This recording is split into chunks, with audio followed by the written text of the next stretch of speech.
Shalom Yehuda. Shalom. Baruch Hashem. Ouais, comme on est très proche de la Hila de Rabbi Israël, alors on aurait voulu entendre quelques mots sur Rabbi Israël, puisque tu l'as connu, Nachon? Je l'ai connu un petit peu, oui. Ah, Baruch Hashem. Alors on aurait voulu entendre quelques paroles sur Rabbi Israël. Ah, Bezrat Hashem, Leilou Nishmat Rabbi Israël Dov Odesser. Et j'ai entendu pas mal et même j'ai vécu pas mal d'histoires formidables avec Rabbi Israël. Des histoires de miracles et de choses qu'il a bien arrangées, mais je ne vous les raconterai pas. Parce que pour moi ce serait une insulte à la grandeur de Rabbi Israël. Rabbi Israël était bien au-delà de ces rabbanim qui font des miracles ou de ces gens qui ont la force de la tfila, de la prière. Il était bien au-dessus de tout ça. C'était pas un rave, c'était pas un tzaddik comme les autres. Il était au-dessus de tout le monde, de sa génération. Et moi, ce qui m'intéresse d'essayer de vous transmettre, c'est de montrer comment Rabbi Israël, il a changé les gens. Parce que, en fait, il y a deux sortes de Torah. Il y a la Torah qui est magnifique, on entend des belles histoires, des beaux exemples, mais qui nous laisse exactement comme on était avant. La Torah qui ne change pas la personne, c'est du genre dorénavant sera comme d'habitude. Mais on aime l'écouter, il y a des beaux machalim, il y a des beaux exemples, des belles histoires, des trucs édifiants. Et puis il y a la Torah, la vraie Torah, celle qui change l'homme, qui prend l'homme à l'état où il est et le fait passer à un état supérieur. Et ça, c'est Rabbi Israël savait le faire.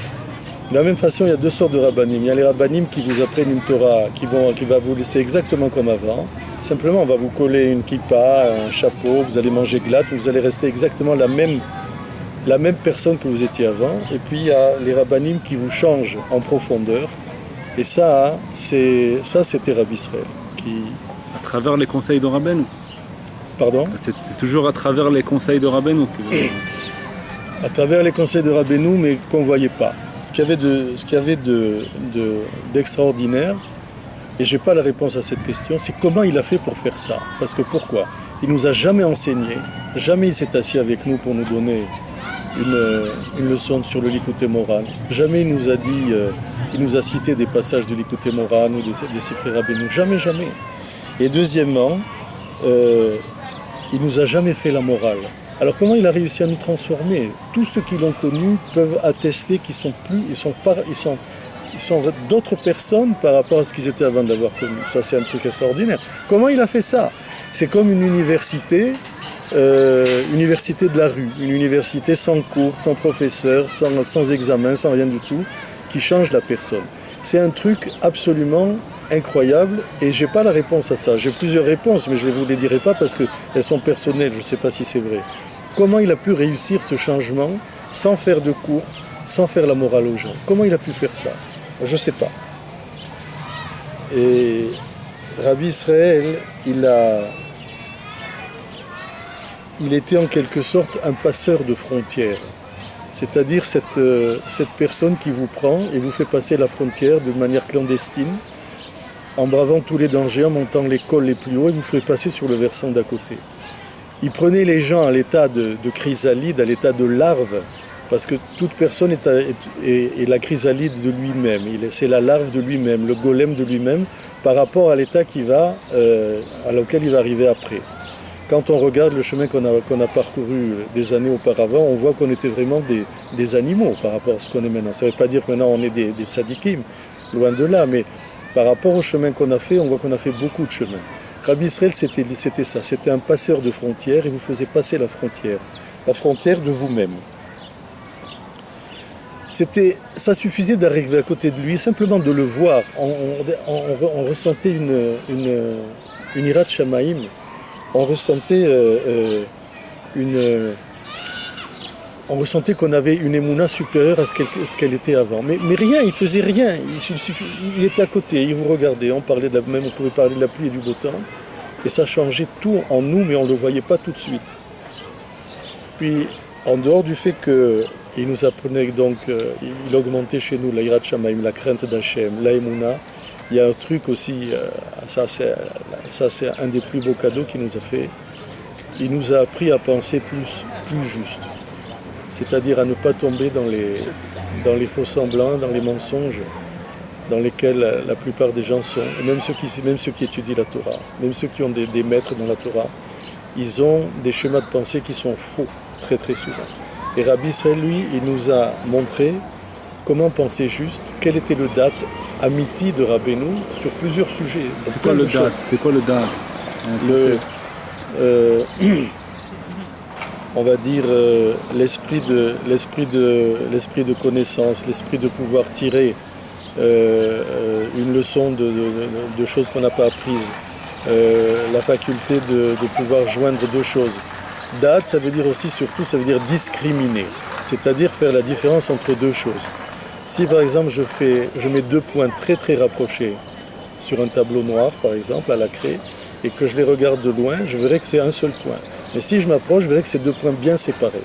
C'est ça le date, c'est la possibilité de faire la différence entre deux choses très très proches. Exact. Et ça, Rabbi Israël, il nous a appris à le faire, il nous a donné des éléments pour le faire, mais sans jamais nous dire quoi faire. C'est ça le truc extraordinaire. Jamais on a entendu Rabbi Israël, t'as mis les tefilines, t'es allé au mikvé, t'as fait ci, t'as fait ça, rien du tout. Le simple fait d'être à côté de lui, la façon dont il nous regarde et il nous parle, c'est ça qui changeait quelque chose en nous, qui faisait un déclic. Rabbi Israël, c'était un tzaddik caché. C'était un tzaddik qui non seulement était caché, mais en plus il faisait tout pour se cacher. C'est-à-dire qu'il faisait tout, et même pour nous qui soi-disant le connaissions, ou l'approchions, ou le côtoyions, même pour nous on avait parfois très souvent des gros doutes, parce qu'il faisait des choses pour nous désarçonner, pour nous décontenancer complètement. Par exemple, voilà, je vais te raconter une petite histoire. Un jour, il est en France pour le mariage de quelqu'un, et le rabbin de la choule, qui fait la choupa, il veut l'honorer en tant que chassid, zaken, etc. Il veut l'honorer de la bracha du kiddush. Mais Rabbi Israël, il prend la coupe. D'abord, il dit qu'il ne veut pas. Bon, enfin, on insiste. Et il prend la coupe, et il commence à dire Baruch Ata, et puis il regarde la personne qui, lui, ne connaît pas la bracha. Alors, les gens commencent à le regarder. Et il y a un malaise parce qu'il a la coupe, tout le monde connaît la bracha du kiddush, et lui il s'arrête, il n'arrive pas à la dire, il ne veut pas la dire. Et alors il attend que, et finalement c'est le Rav, il comprend qu'il faut qu'il lui souffle les mots, et c'est ce qu'il fait. Il lui dit Baruch, Baruch, Ata, Hashem, Elokeinu. Alors bien sûr que nous qui le connaissions, on n'arrivait pas à se retenir vraiment de rire, mais il y en a un après, il m'a dit mais c'est ça ton Rav? C'est ça le Rav dont tu nous as parlé, il ne sait même pas faire un kiddush. Il était complètement désarçonné. Et ça, Rabbi Israël le faisait plein de fois il faisait ça. Dis-moi, s'il faisait des choses comme ça, comment tu as découvert que c'était un tzaddik alors? Moi, je n'ai pas découvert. Si j'avais pas eu les préfaces d'un ami qui me l'avait présenté, je crois que je serais tombé dans le panneau comme beaucoup.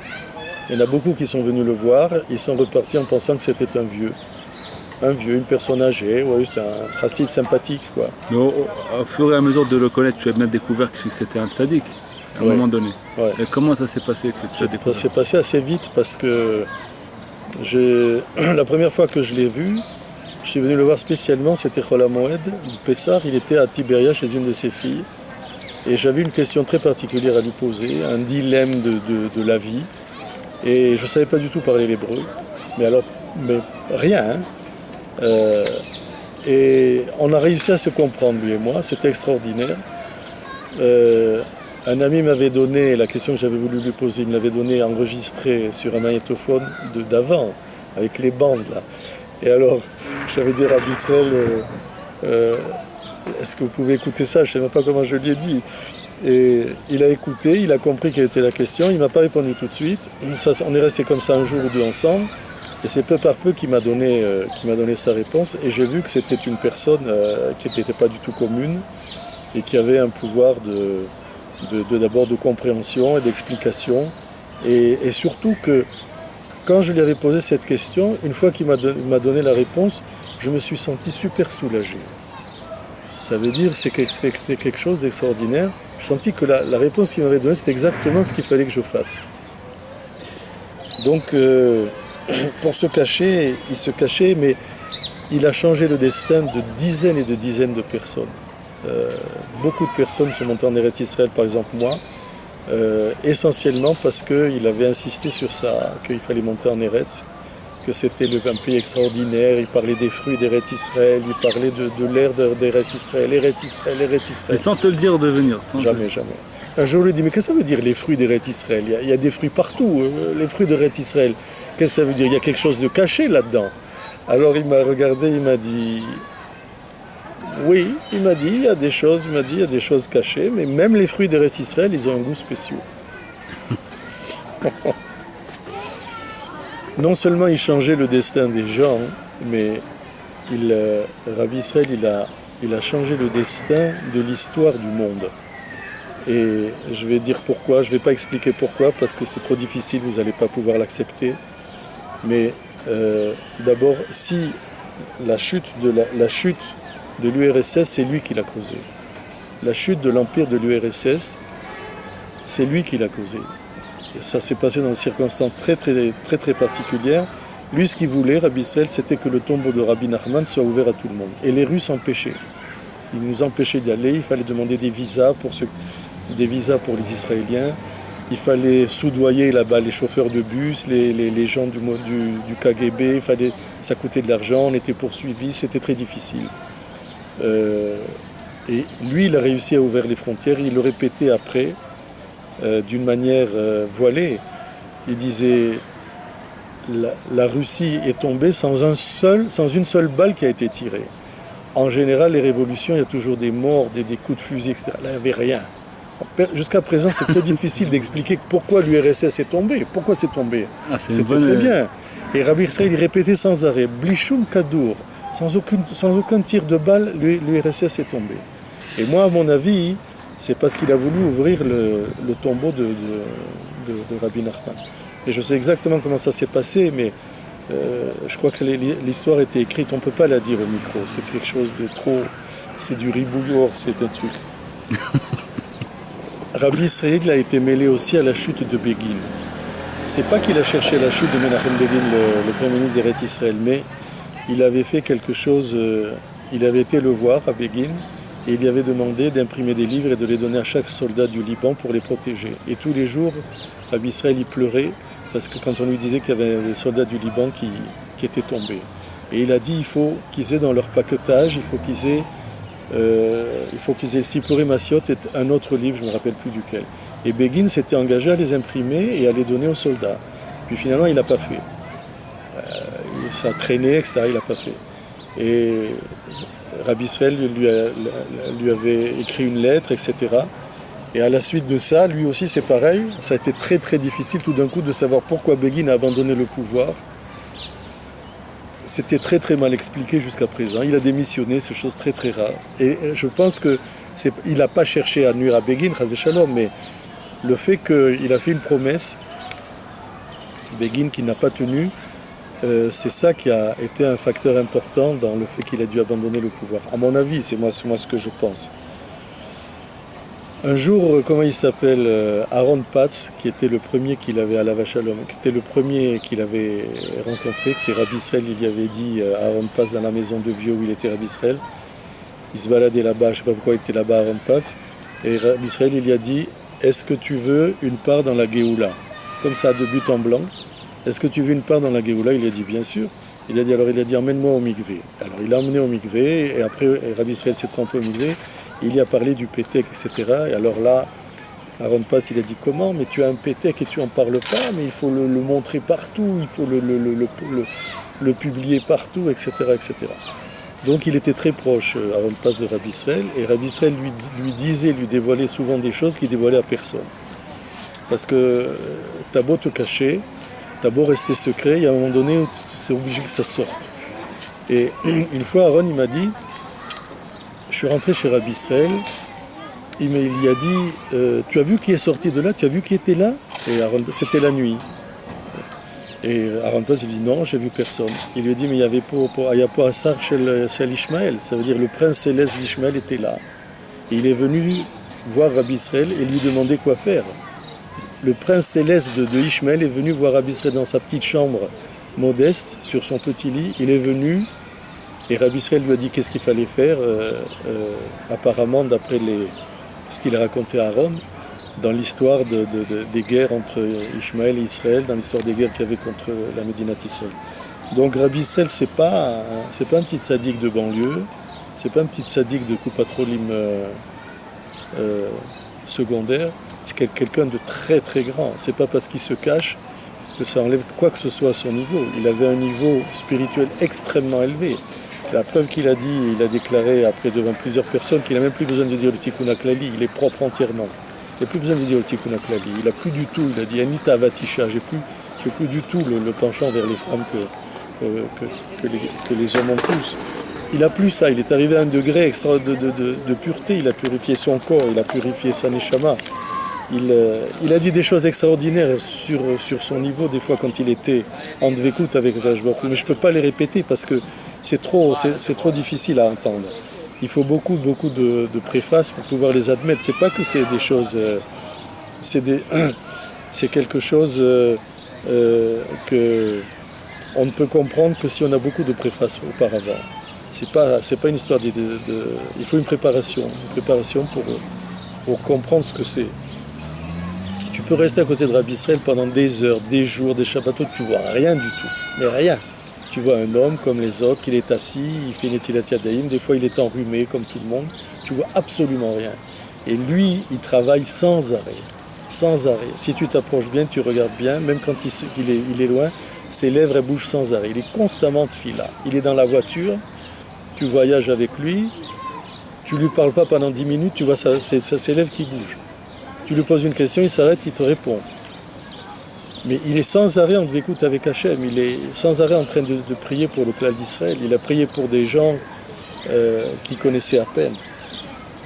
C'est une personne, Rabbi Israël, il n'a pas acquis son niveau parce qu'il est resté des heures et des heures en train d'étudier. Hein. C'est pas comme ça qu'il a acquis son niveau de Tzidkout et de Gadlout.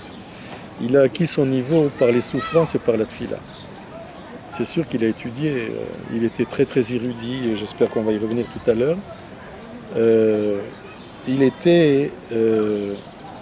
a énormément souffert, on l'a montré du doigt, on l'a isolé, on l'a vexé, on l'a frappé, on a humilié ses enfants, on l'a humilié, tout ça parce qu'il est devenu Breslev et qu'il ne faisait pas ce que les autres faisaient.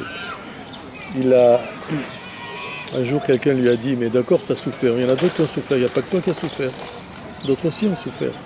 C'est-à-dire, Rabbi Israël, malgré son niveau extraordinaire, pour les gens qui étaient à côté de lui, on arrivait à Vonotenu, à Rabbim, à lui parler comme si c'était un ami d'enfance. C'était quelque chose d'extraordinaire. Même à son père, on ne parlait pas comme ça. Alors il lui a dit, mais bien sûr, il y en a d'autres qui ont souffert, il n'y a pas que toi qui as souffert. Alors il a dit à Rabbi Israël, alors quelle est la différence entre toi et les autres? Alors Rabbi Israël lui dit, Tagidata, dis-le toi, dis-toi quelle est la différence entre moi, ce que j'ai souffert, et ce que les autres. Alors il a dit Rabbi Israël, cet élève, il a dit, je vais te dire quelle est la différence. Les autres, ils avaient une parnassa, ils avaient une famille, ils avaient une maison, ils avaient des écoles pour les enfants, ils avaient des habits, ils avaient de quoi manger. Il a dit, toi tu n'avais rien, tu n'avais pas de synagogue, tu n'avais rien du tout. Tu étais absolument sans repère, il n'y avait plus rien. Il aurait pu être Azé Shalom, comme on dit maintenant, un homme, comment on dit ça, un homme homeless qui n'a pas de domicile, sans domicile fixe. Il aurait pu être SDF. Ouais, comme un SDF, Razé Shalom. Il n'avait plus rien, il n'avait plus aucun repère, il n'avait plus rien à quoi se raccrocher. La seule chose à laquelle il se raccrochait, c'était son émouna dans Rabbi Nachman et le Pétek. Il a dit plusieurs fois que sans le Pétek, s'il n'avait pas reçu le Pétek, il serait mort. Il serait mort de chagrin, il serait mort de souffrance, il serait mort de déprime. Il n'aurait pas pu survivre à tout ce qu'il a souffert. Il a accepté ça Oui, il a accepté. Qu'est-ce que le Chaver a dit? Il a accepté. Il a dit qu'il y avait de ça. Ouais. Il était une personne qui, toute sa vie, donc c'est pas par le limoud qu'il est arrivé à son niveau. Il a étudié énormément, puisque un jour, il voulait pas d'abord montrer qu'il savait des choses. Hein. Mais moi, je sais que je lui ai posé plusieurs fois des questions d'Alaha. Il m'a dit, je sais pas. Et puis quelques minutes après, il m'a répondu, mais c'est pas des questions d'Alaha, c'est pas Bassar Vechalav, c'est des questions d'Alaha très difficiles, sur des cas humains très difficiles. C'est pas des cas qu'on peut poser à n'importe quel rave. Et quelques temps après, ou même sur le moment, alors la première chose qu'il dit, il dit Anelo Yodea. Alors vas-y, Anelo Yodea, vas-y, attends-toi. Et puis après, il te raconte une petite histoire, alors il te dit un petit remèze. Et j'ai vu que ce qu'il me disait, après quand je demandais la halakha des poskim, etc., des poskim de haut niveau, c'est exactement ce qu'il m'avait dit. Donc j'en ai conclu dans ma petite tête la conclusion qu'il était baki dans la halakha. Et un jour, je reviens de Haramenuchot et je prends quelqu'un en stop, c'est un litaï, et dans la voiture, il voit que j'ai le pétec accroché au rétroviseur. Ah, il C'est me après que Rabbi Israël est niftar. bien après, oui, je revenais d'Haramenuchot, sur sa tombe. Ah, il me dit, tu as connu Rabbi Israël? J'ai dit, ouais, un petit peu, j'ai rencontré, tout ça. Il me dit, ouais, je vois que tu as le pétec. J'ai dit, pourquoi toi tu l'as connu? Il me dit, mais bien sûr. Il me dit, moi j'habitais dans le même immeuble que lui, à Givat Shaul. Et il me dit, c'était un homme extraordinaire. Je dis, d'accord, et alors? Il me dit, non, il me dit, c'était quelqu'un qui étudiait. C'était un lambdan. Ah, j'ai dit, ah bon, c'est un lambdan, pourquoi tu as étudié avec lui? Il m'a dit, non, je n'ai pas étudié avec lui, mais je sais qu'il étudiait toutes les nuits la Gemara. Je dis, comment tu le sais? Il me dit, mais comme il étudiait avec la Mirpeset ouverte, toutes les nuits j'entendais Amar Abaye, Amar Akbara, Amar Zé, Amar... Il étudiait la Gemara la nuit, il avait à ce moment-là peut-être 80 ans, et il était très très baki. D'abord, il connaissait toute la Torah par cœur, puisque quand on faisait la paracha, quand on lisait la paracha Beshabbat, quelqu'un se trompait, il n'avait pas de livre ni rien, tout de suite il le corrigeait. Quelqu'un était au Sefer Torah. Bon. Mais ça, tu peux dire, il y a les personnes âgées qui connaissent la Torah par cœur, ils l'ont tellement écouté, tu peux dire, il y en a pas mal. Mais là, qui connaissait la halakha à ce point-là, il avait le birour, il avait le comment on appelle ça, dis-le toi, comment on dit le birour? Le birour? Il avait la faculté de discerner entre des choses très voisines, de donner de donner la halakha ou de donner un psak, ou dans un problème humain, dans un problème de la vie, dans les dilemmes qu'on a de la vie, les dilemmes de l'existence. Il avait une façon de réfléchir, il avait une façon de trouver la solution qui était extraordinaire. Et ça, il a acquise bien sûr par le limoud, mais surtout par la tfila et par la hitbot et doute.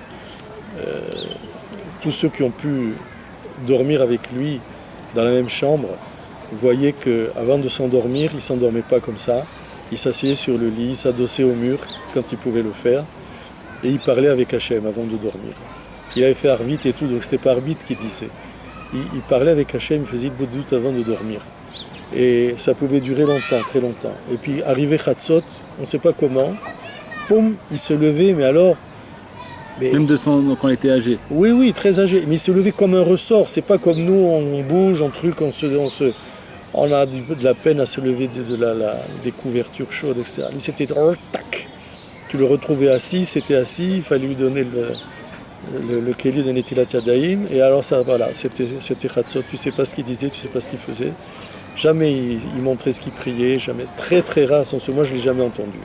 Qu'il priait, la façon dont il priait, il paraît que c'était un truc extraordinaire. Moi j'ai pas pu l'entendre, mais d'autres l'ont entendu. C'était une mélodie extraordinaire. Il fallait qu'il sache qu'il est seul pour pouvoir le faire comme ça. Quand il était devant quelqu'un, il montrait pas ni comment il priait, ni sa grandeur, ni qu'il ouvrait un lit, ni rien du tout. Il montrait que c'était un homme âgé, un homme simple, qui savait rien. Il se cachait. Et c'était quelque chose de très difficile à faire parce que des fois on le poussait par des questions dans ses derniers retranchements où il y avait des gens qui lui demandaient des brachot ou qui lui demandaient des interventions divines, etc. Et même quand il le faisait, même quand ça marchait, toujours après, il avait le mot qu'il faut ou l'attitude qu'il faut pour que la personne soit complètement déboussolée et elle était dans le doute pour savoir si c'est vraiment lui qui l'a aidé ou pas. À chaque fois, alors les gens lui disaient, mais tu sais, tu as prié pour un tel, regarde, ça s'est réalisé. Il dit, ah, Baruch Hashem, c'est un Rabbeinu, c'est à quoi Rabbeinu. Et lui, c'était Rabbeinu. Il n'y avait que Rabbeinu. Il n'y avait rien d'autre que Rabbeinu. Il le disait d'ailleurs, il disait, Li yeshli rak Rabbeinu. Ça veut dire, ne viens pas me parler d'autre chose, ne viens pas me parler d'autres rabbanim, ne viens pas me parler d'autres trucs. Moi, c'est que Rabbeinu. Et ça, il nous l'a laissé, je pense, en héritage. C'est quelque chose de très particulier, même dans Breslev, dans certaines tendances de Breslev, ils ont Rabbeinu, mais ils peuvent être aussi chassid d'autre chose, chassid de X, Y, Z, et en même temps être Rabbeinu à Laouman. Rabbi Israël nous a montré que ça, c'est pas ça. comment c'est possible. Alors, on est tous, il y a tous plein de rabbanim, plein de chassidouyot, plein d'admourim, plein de tzadikim. Ça veut dire ragrabez-nous, ragrabez-nous.